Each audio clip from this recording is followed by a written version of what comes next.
kira-kira apa motivasi untuk kita di Indonesia untuk lebih bersemangat dalam membaca Al-Quran? الآباء والأمهات عندنا دائما يحرصون على تعليم أبنائهم القرآن أيضا. لماذا؟ Assalamualaikum warahmatullahi wabarakatuh. Bismillah walhamdulillah wassalatu wassalamu ala rasulillah amma ba'du. Teman-teman sekalian, hari ini saya bersama dengan Syekh Thaha Al-Safadi. Beliau utusan daripada Palestina yang sedang berjuang membebaskan Al-Aqsa dan juga masyarakat Palestina. Nah, kita tahu bersama bahwa di akhir Ramadan ini Palestina khususnya Al-Aqsa kembali diserang, diintimidasi oleh Zionis Israel. Nah, menariknya di saat kondisi seperti itu tertekan, serba kekurangan semuanya, perekonomian juga dan juga yang lain-lainnya. Nah, tetapi generasi mereka dalam rangka belajar membaca Al-Quran bahkan menghafal begitu luar biasa.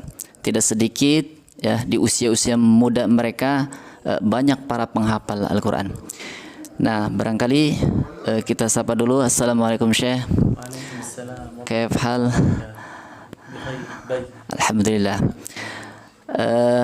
Yang saya ingin tanyakan di sini, di saat Palestina dalam kondisi tertekan, ya diserang, perekonomian juga serba kekurangan, tetapi di sana generasi mudanya begitu luar biasa belajar dan menghafal Al-Qur'annya begitu semangat.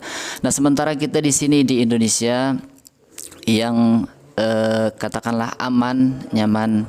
Nah, yang seharusnya belajarnya membaca Al-Quran, menghafalnya lebih semangat lagi.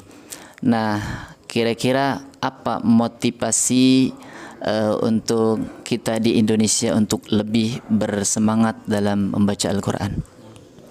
أكرر بالاختصار. كان في فلسطين الظروف الصعبة، لكن مع ذلك كان الأولاد الصغار هؤلاء يحفظون القرآن بالسهل في أمن الصغر. وفي أرضنا في إندونيسيا كان في الأمن، وبالأولى أنهم يمكنهم أن يحفظوا القرآن في الصغر أيضا. وهو يقول ما توصيكم توصية لأهل إندونيسيا لأولاد الصغار لأهل إندونيسيا؟ تفضل. بسم الله الرحمن الرحيم، والصلاة والسلام على سيدنا محمد. أما بعد، في البداية يعني هذا سؤال مهم جدا جدا، وأنا سعيد أن أخي سأل هذا السؤال. أما بالنسبة للإجابة أقول وبالله التوفيق. يعني أولا نقول العلم في الصغر كالنقش على الحجر، فنحن إذا ربينا أطفالنا منذ الصغر على حفظ كتاب الله عز وجل سينشأ لنا الشاب المسلم الخلوق المقاوم المجاهد. إذن يقع على عاتق الآباء والأمهات. نحن عندنا في فلسطين مثلا أنا حفظت القرآن وعمري 11 سنة. من الذي كان له الدور الكبير لأبي وأمي؟ مثلا أبي كان دائما يقول لي إذا حفظت القرآن إن شاء الله يعني أجعلك تذهب لي العمرة. أمي كانت تشجعني وتعطيني مثلا المال وهكذا. فالدور الأكبر دائما يكون على الأب والأم، لأنهم إذا يعني غرسوا في الطفل حب حفظ كتاب الله عز وجل ويعني أنشأوه على طاعة الله عز وجل سيكون شابا خلوقا مسلما وهكذا. فإذا عندنا الظروف صعبة، لكن نحن يعني الآباء والأمهات عندنا دائما يحرصون على تعليم أبنائهم القرآن أيضا. لماذا؟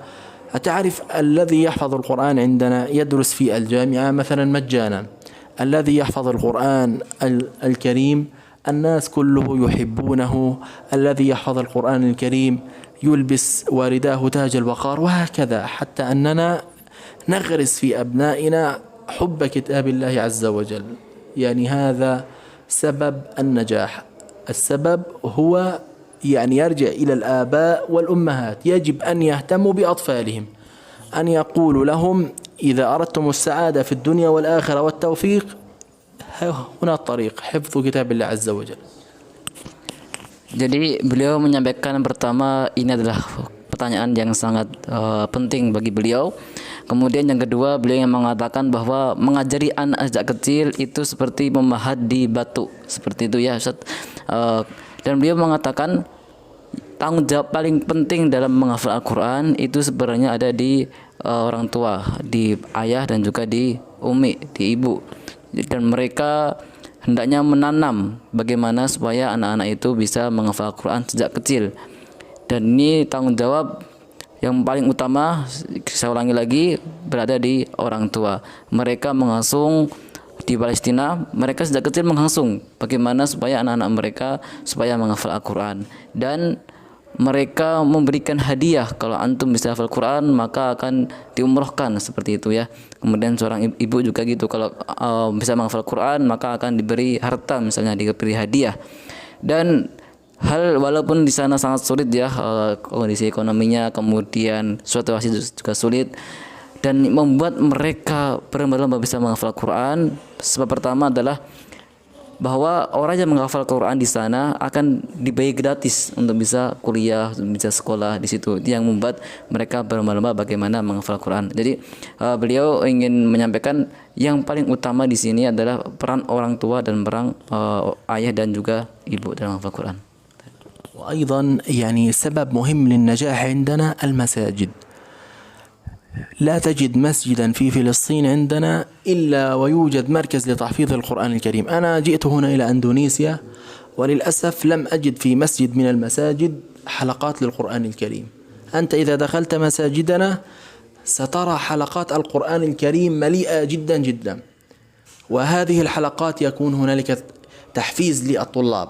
فإذا النصيحة لأهلنا في أندونيسيا هنا أن يجعلوا في كل مسجد مركزا لتحفيظ القرآن الكريم للطلاب، ويكون هنالك محفظون يحفظون هؤلاء الطلاب ويعطونهم الحوافز ويحفظونهم، يقومون بعمل رحلات لهم، هكذا يتشجعوا. فالدور أيضا الثاني بعد الآباء والأمهات على المساجد. فالمساجد عندنا مليئة وتشجع الطلاب، ويكون هنالك مثلا ألعاب ترفيهية، كرة قدم، هكذا جوائز لمن يحفظ القرآن، مسابقات، هكذا. Jadi beliau menyampaikan bahwa faktor kedua kenapa di Palestina walaupun dalam keadaan sulit tapi mereka bisa menghafal Quran dari kecil, karena di setiap masjid ya di Palestina itu pasti ada halaqah Quran, banyak sekali dan penuh itu. Jadi tidak didapati di masjid di Palestina kecuali ada markas Quran, ada halaqah Quran, ada halaqah gitu. Dan beliau mendapati kalau di Indonesia, selama beliau berada di Indonesia, jarang sekali ada halaqah Quran. Ini perbedaan antara Indonesia, walaupun Indonesia dalam keadaan aman gitu ya. Tapi kalau di Palestina walaupun dalam keadaan sulit, tapi setiap masjid di sana pasti ada halaqah Quran yang mereka mengajak halaqah Quran. Nah, maka beliau berwasiat kepada penduduk Indonesia, kepada orang muslim di Indonesia supaya menjadikan masjid sebagai markas utama, sebagai tempat kita menghafal, menyuruh anak-anak kita, mengasuh anak-anak kita untuk menghafal Al-Quran. Kita berikan mereka hadiah, kita mengajak mereka piknik gitu ya, kalau misalnya mereka bisa hafal Quran segini dan segitu, supaya mereka giat dalam menghafal Al-Quran.